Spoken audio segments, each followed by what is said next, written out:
ఇక రెండోది 12,400 కోట్లు అందులో నువ్వు ఇచ్చిన లిస్టే పంప్డ్ స్టోరేజ్ యూనిట్ అట. అది తెలంగాణలో పంప్డ్ స్టోరేజ్ పాలసీ ఉందా అండి?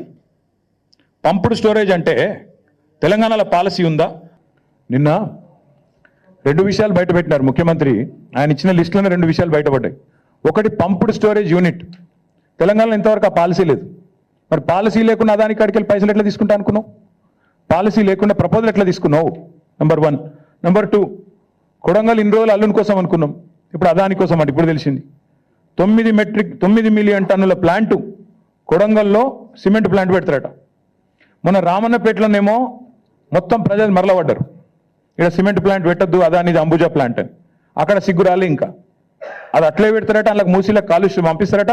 ఇప్పుడు మీదికెళ్ళి కొడంగల్లో మళ్ళీ కొత్త దుకాణం, మళ్ళీ 9 మిలియన్ మెట్రిక్ టన్నుల ప్లాంట్ అదానీ గారిది కొడంగల్లో. నేను అందుకే అంటున్నా, అల్లుని కోసం, అదానీ కోసం, అన్నల కోసం, బామ్మరి కోసం, అమృతం పంచడం కోసమే పనిచేస్తున్నావు నువ్వు. ఇది అది ప్రూఫ్ నువ్వే ఇచ్చినావు. అసలు పంప్డ్ స్టోరేజ్ పాలసీ లేకుండా ఎట్లా తీసుకున్నావు? నువ్వు ఎట్లా తీసుకుంటున్నావు ప్రపోజలు? చెప్పండి. ప్రభుత్వానికి ఒక పాలసీ ఉండాలి కదా, నిర్దిష్టమైన విధానం ఉండాలి కదా. అదే లేకుండా ఎట్లా పిలుస్తున్నావు ఆయన? నాకు అర్థం కాదు. దాంతోపాటు సరే నేను ప్రశ్నిస్తే నేను సైకో, నేను అడుగుతున్నా, తెలంగాణని ఒక దొంగోడికి దోచిపెడుతున్నావు కదా, ఒక గజ దొంగకు. నువ్వు సన్నాసివా, శాడిస్టువా, ఏంటిది నువ్వు? మరి తెలంగాణ వనరులను ఇంత దుర్మార్గంగా దోచిపెడుతూ మీదికెళ్ళి ఇవాళ నువ్వేదో శుద్ధపూసం వచ్చేట్లని చెప్పినావు నిన్న. చెప్పి మళ్ళీ మీ అనుంగు పత్రికలు ఇవాళ వచ్చింది, Adani is here to stay. Adani ఉంటాడు, బరాబర్ ఉంటాడు.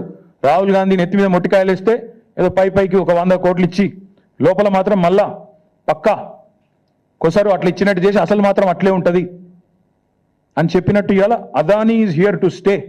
నేను అడుగుతున్నా, మన హిండెన్బర్గ్ రీసెర్చ్ అనే రిపోర్ట్ ఎప్పుడు వచ్చిందండి? 3 నెలల కింద వచ్చింది. చదువు రాదా, అర్థం కాదా? నిన్ననే తెలిసింది అదాని దొంగ అని. మీరు రాహుల్ గాంధీ లబలబా అని మొత్తుకుంటూనే ఉన్నాడు కదా. ఎప్పటి నుంచి ఘోషిస్తున్నాడు రాహుల్ గాంధీ? అదాని దొంగ, చౌకీదార్, చోర్ హే, అదాని ఫ్రాడ్ హే అంటూనే ఉన్నాడు. మరి ఎందుకు 100 కోట్లు ఎందుకు ఇస్తున్నావు? కొసరు మాత్రమే ఎందుకు ఇస్తున్నావు? అసలు 12,400 కోట్ల ఒప్పందాలు ఎందుకు రద్దు చేస్తలేవు? మేమేదో చేసినామంటున్నావు, అవి కూడా రద్దు చేయి. మేము వద్దంటున్నామా? మేమేదో చేసినామంటున్నావు కదా, మేము చేయనే లేదు. మైక్రోసాఫ్ట్ ఇది అదాని అంటావు, నీ పరిజ్ఞానం అది. ఒకటి మాత్రం పక్కా, ఈ ముఖ్యమంత్రి ఆయన ఇంటి పేరు మార్చుకోవాలి. ఆయన అనుముల కాదు, అబద్ధాల రేవంత్.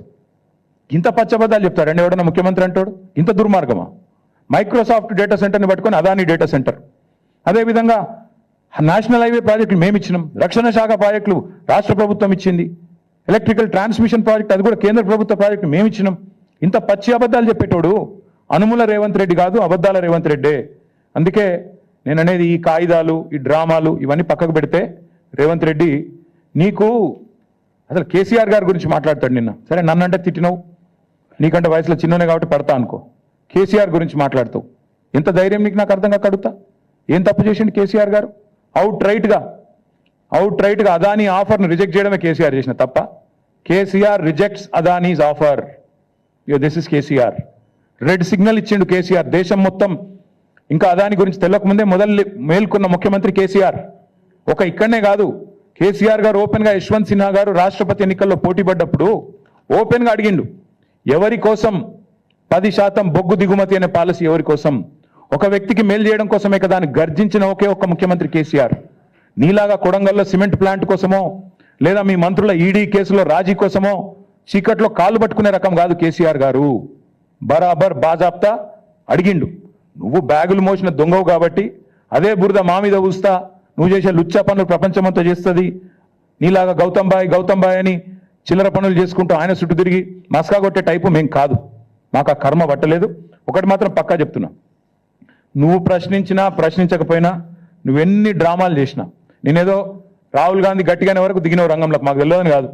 రాహుల్ గాంధీ 2 ఫోన్ చేసి దొబ్బితే ఇక ఇజ్జత్ పోయింది, ఎట్లాగో మార్కెట్లో ఏదో ఒకటి చేయాలని చెప్పి కవరింగ్ కోసం నిన్న దిగినావు, తప్పు ఒప్పుకున్నావు. అదాని నుంచి 100 కోట్ల విరాళం ఏదైతే తీసుకున్నావో చెంపలేసుకున్నావు. టీఆర్ఎస్ దెబ్బకు, టీఆర్ఎస్ ధాటికి తట్టుకోలేక కత్యంతరం లేక పీచేముడు అన్నావు, సంతోషం. కానీ 12,400 కోట్ల పెట్టుబడి ఏదైతే అందులో నీ వాటాలతో సహా, మీ పెద్దలకు మూటలతో సహా ఏదైతుందో దాన్ని కూడా ఖచ్చితంగా రద్దు చేయాల్సిందే.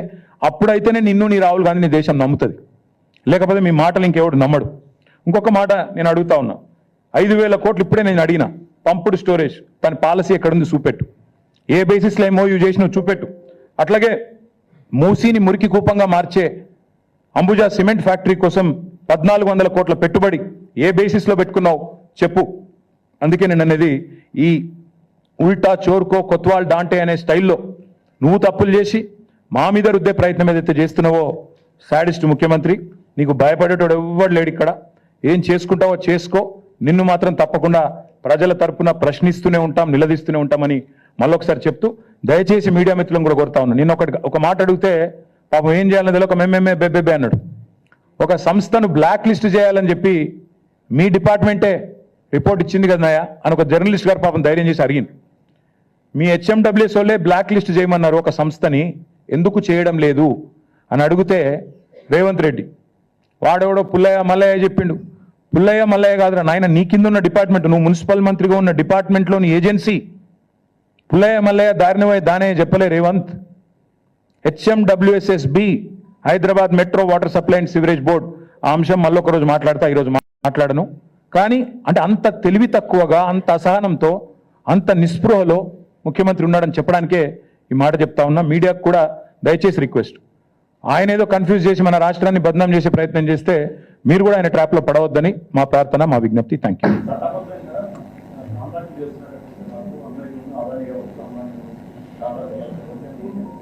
చట్టబద్ధంగా కాంట్రాక్టులు చేయొచ్చని మాకు ఇన్ని రోజులు తెలియదు, ఈయన వచ్చినాకనే తెలిసింది. కరెక్టే, ఇక ఈయనే చెప్పాలి మాకు చట్టబద్ధం గురించి.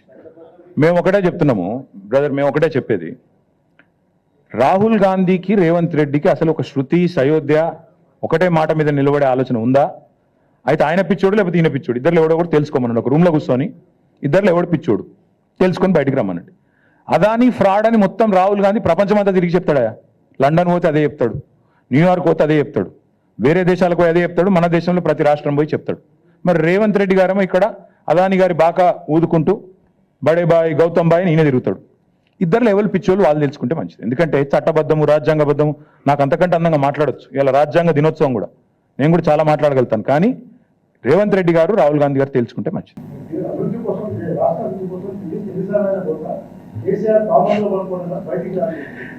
రాష్ట్రాభివృద్ధి కోసం ఢిల్లీకి పోతే పర్వాలేదు, కానీ 8 మంది బీజేపీ ఎంపీలు తెచ్చింది 8 రూపాయలు తేలే.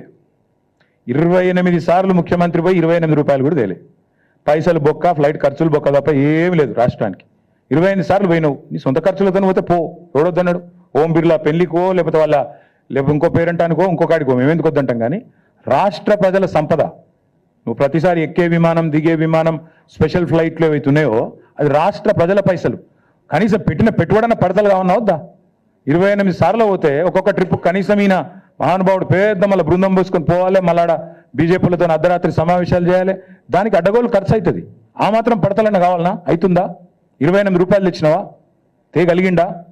పోయేది అక్కడ చీకట్లో కాళ్ళు పట్టుకోవడానికి, రాహుల్ గాంధీతో బేరమాడి బ్యాగులు ఇచ్చి మూటలు ఇచ్చి ఆయన కుర్చీ కాపాడుకోవడానికి, అంత తప్ప ప్రజల కోసం పోతలేడు, పోడు. Thank you.